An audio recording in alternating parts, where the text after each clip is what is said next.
Assalamualaikum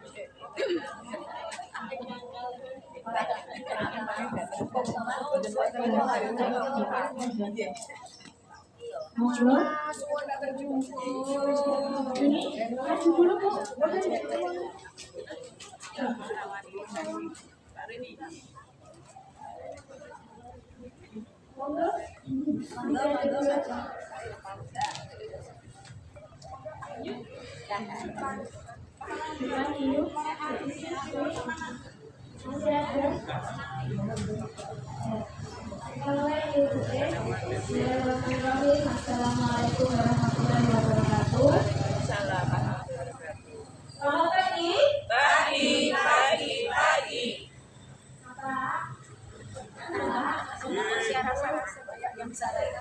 Belum sarapan ya?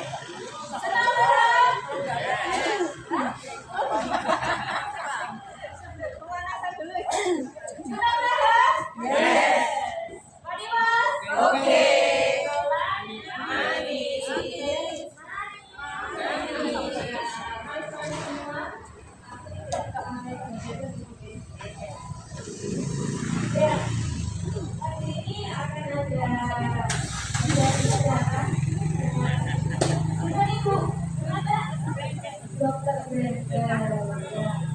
Terus kita mulai perjalanan ke pagi hari ini pada saat kita bisa selalu bisa mengulangi untuk kehidupan. Berdoa dimulai.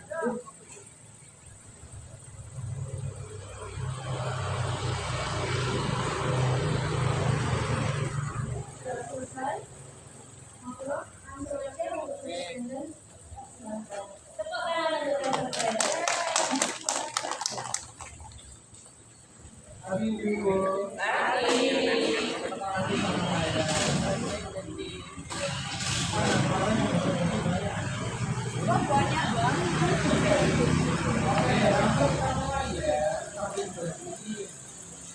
Jadi hari ini itu adalah komunikasi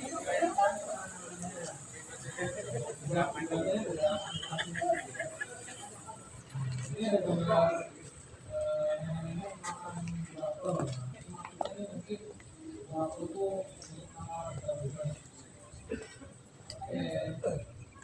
kita lanjut ke pengertian DM. DM itu apa sih? Nah, DM itu adalah elektronik yang menandai dengan adanya pada dua daerah yang berhubungan fungsi fluid. Yang ditakuti adalah kombinasinya. Kalau dua daerah sehari misalnya kalau kita makannya kopi ada banyak. Tapi kalau naik dua kali itu tidak apa-apa. Cuma kalau naiknya susah dan sekali dan dua sulit. Nah, itu juga dan itu komplikasinya ada banyak. Kita lihat kan komplikasi yang pertama ada neuropati diabetes. Ini namanya operasi ya. Kalau ke klinik biasanya keluhannya kejungkungan sama kesemutan, terutama di ujung jari kaki dan jari tangan. Jadi ada pasien datang yang berbiasa dia, dia keluhannya kesemutan di ujung jari itu dengan komplikasi juga, komplikasi DM. Nah itu yang menyebabkan adalah reaksi glikosida. Analisisnya ya, bukan radikal bebas gitu ya, radikal bebas yang merusak saraf dan pembuluh darah. Jadi yang merusak itu pertama-tama sarafnya saraf dulu. Sarafnya kecil-kecil. Nah, makanya dia neuropati diabetes atau kesemutan. Oke. Yang kedua adalah neuropati diabetes. Neuropati itu apa namanya dari UNESCO, berarti ginjal. Jadi ginjal yang sudah tersangkut diabetes juga bahasa namanya.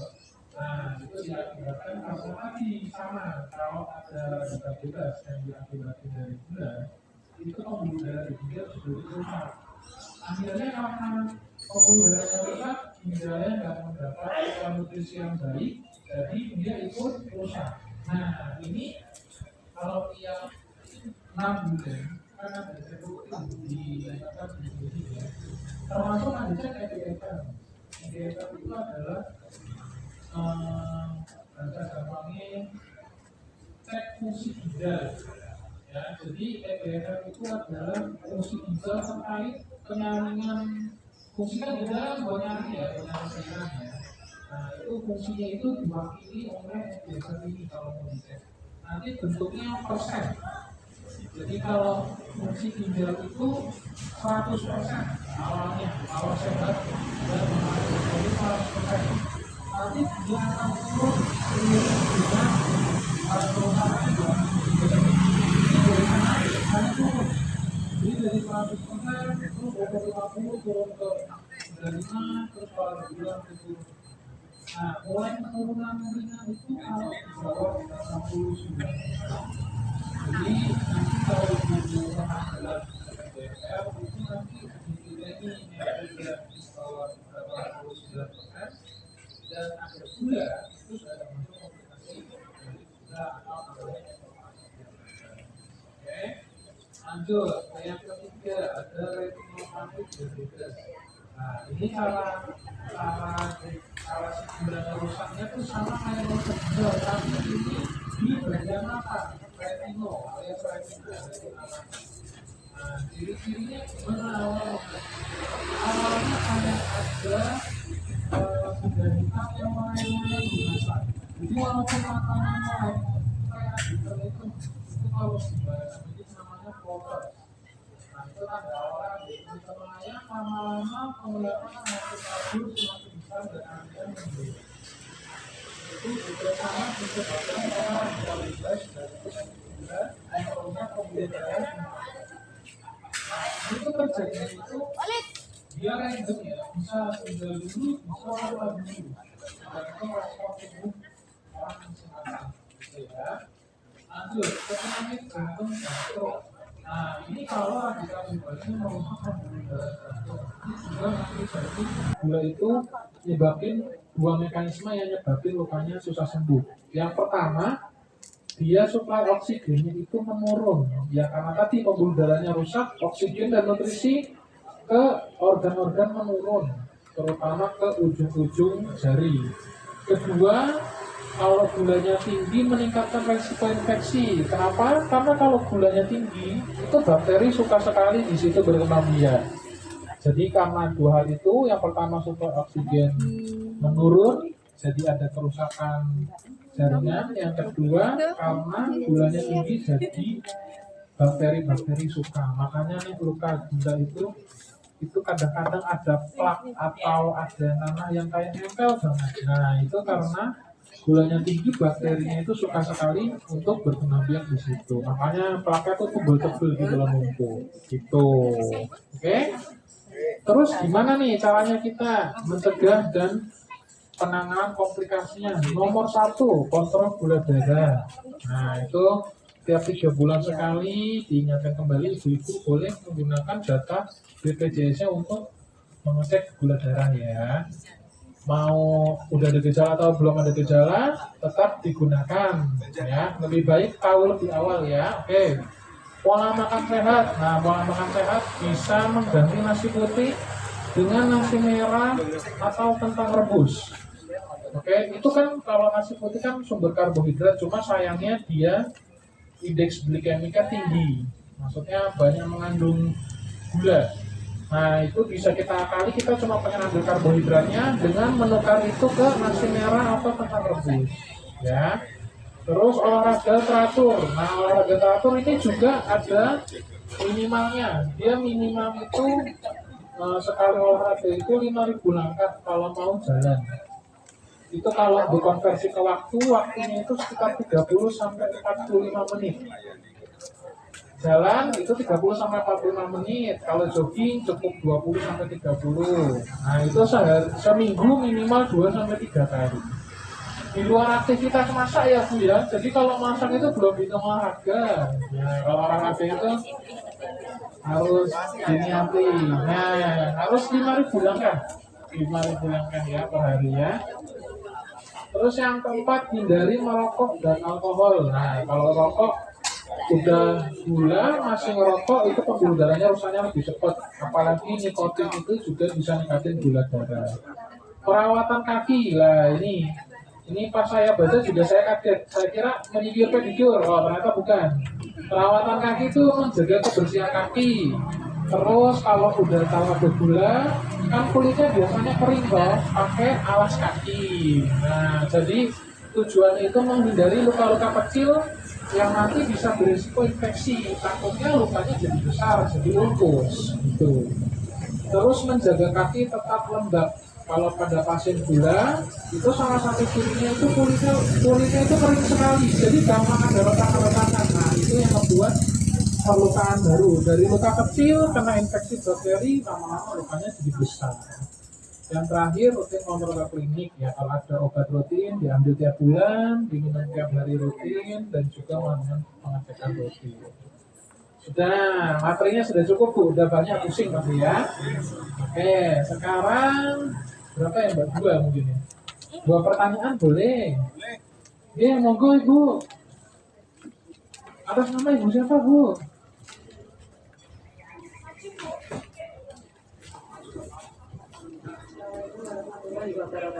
Waalaikumsalam. Saya mau tanya sehubungan dengan retina tadi. Saya itu kan cenderung tensi tinggi, tapi untuk gula darah puasa 85, kalau nggak puasa 95. Itu saja ada kontrol kan segitu, ya naik terus bilang. Lantas pas tensi saya tinggi, saya itu angkat berat, angkat kuat gitu. Tahu-tahu mata saya itu setelah saya periksakan tanya itu ABC retina. Nah, ABC retina itu juga ada seperti itu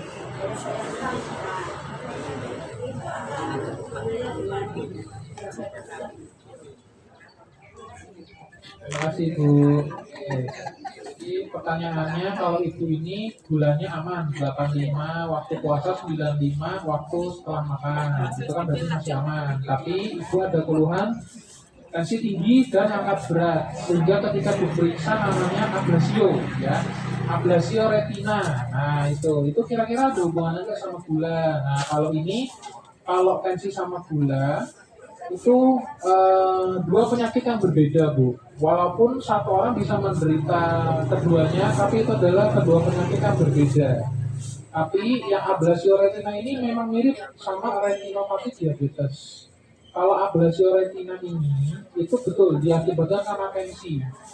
Jadi kalau tensinya tinggi ditambah angkat berat, pembuluh darah di mata kan kecil-kecil ya, itu rentan untuk pecah. Kalau pecah, itu kan ada perdarahan di retina mata, sehingga retinanya itu terkelupas karena terdorong sama cairan tadi itu.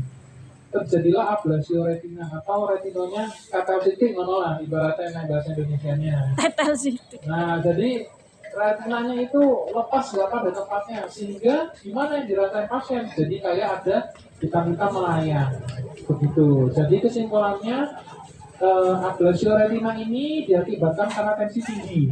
Kalau sama gula tidak ada hubungannya karena dua penyakit yang berbeda. Tapi tetap itu harus mendapat penanganan lebih lanjut, terutama sama dokter penyakit dalam dan dokter mata. Itu Bu, sampun? Satu lagi mungkin. Monggo Bu.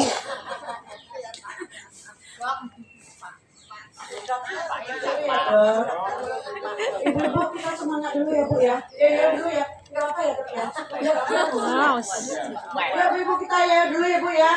Salam sehat. Adina. Oke. Oh manis.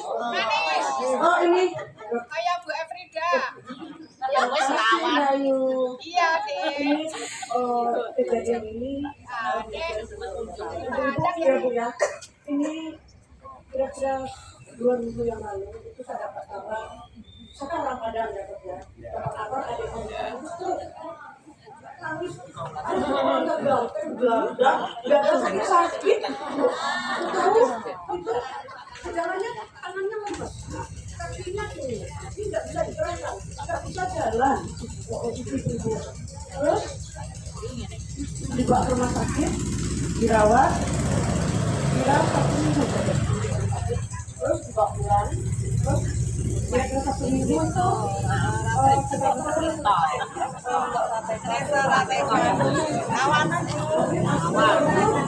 coba lagi, saya tidak perawatan. Tapi kenapa lidahnya itu nggak bisa ngomong? Itu yang masalah saya. Kok bisa lidah nggak bisa ngomong? Nggak bisa bicara. Itu tidak hanya kenapa? Pertanyaanku itu, pertanyaan kenapa kok nggak bisa ngomong itu lomba-lomba gitu. Terus yang kedua, yang ini semalam itu telepon, katanya sekarang terapi lidah, dia bisa ngomong, katanya lidahnya itu ditarik gitu loh. Itu terapinya kemarin dapat kabar ada terapi gitu. Ini dalam terapi itu lidahnya itu ditarik biar bisa ngomong. Yang jadi pertanyaan itu nggak bisa. Nggak mau sedih ya Bu ya, nggak bisa ngomong gitu loh. Jadi kita mau ngomong dia nggak bisa komunikasi. Itu nih badan yang nggak bisa jalan tapi alhamdulillah di dalam sekarang udah bisa Bu. Udah di dalam langkah kanan juga sudah bisa juga. Cuma ngomong ini loh, jadi kita mau berangkat itu mau ngomong itu dia apa yang dirasakan nggak bisa ngomong. Ini yang dipertanyakan saya itu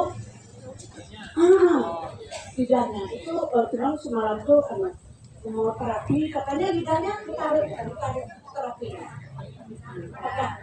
Benar gitu. Benar. Ya pertanyaan itu lidahnya kok bisa kira stroke itu cuma fisik jalan nggak bisa jalan ternyata bisa juga loh bukan cuma ngomong nggak bisa bicara aku sedih loh. Oke, terima kasih. Tadi lupa assalamualaikum ya Bu ya.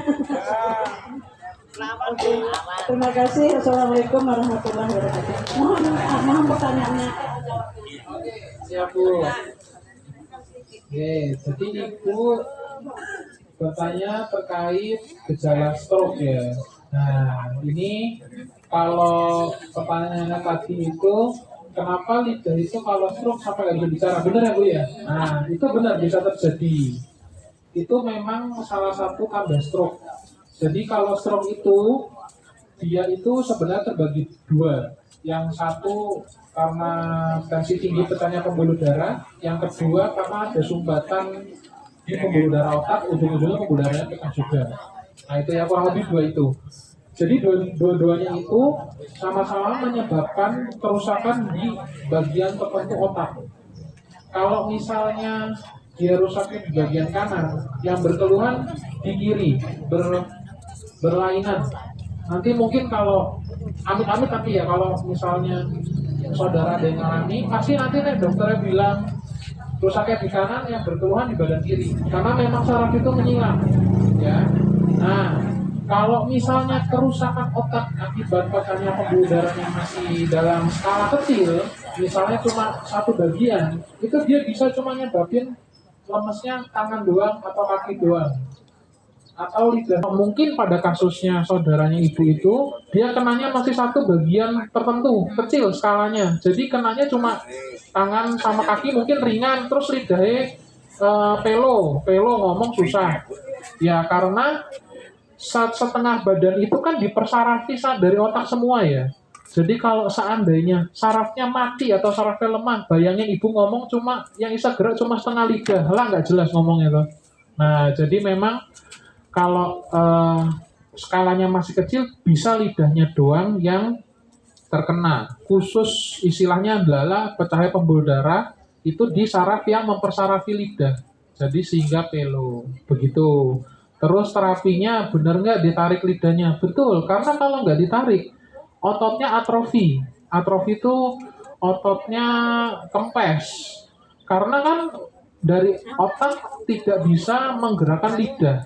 Ototnya tidak bisa digunakan. Ujung-ujungnya apa? Ototnya kempes. Kalau nggak digerakin secara istilah dipaksa, ya dipaksa. Nah, itu lama-lama dia lidahnya akan miringnya ke kiri, ke otot yang atrofi ketarik, jadi lidahnya bengkok. Nah itu memang terapinya termasuk salah satunya termasuk terapi wicara, biasa yang ngerjain itu fisioterapis gitu. Jadi memang itu betul adanya Bu, itu salah satu gejala dari stroke, baik yang stroke yang pembuluh darah pecah atau yang karena sumbatan gitu. Sampun? Oke. Saya kira materi dan pertanyaannya sudah cukup. Saya kembalikan ke Mbak Sari, nggih.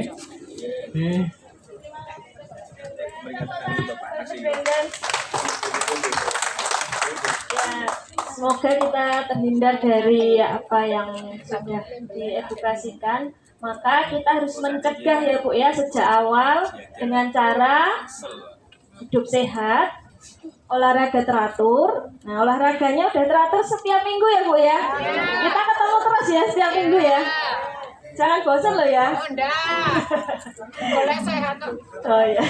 Kalau bisa kesini aja, nggak usah ke yang sana. Ya, sehat terus ya Bu ya. Oke, monggo untuk senamnya dimulai saja. Nyun tulung Bapak. Kursinya disingkirkan ya Bapak. Tulis persiapan monggo.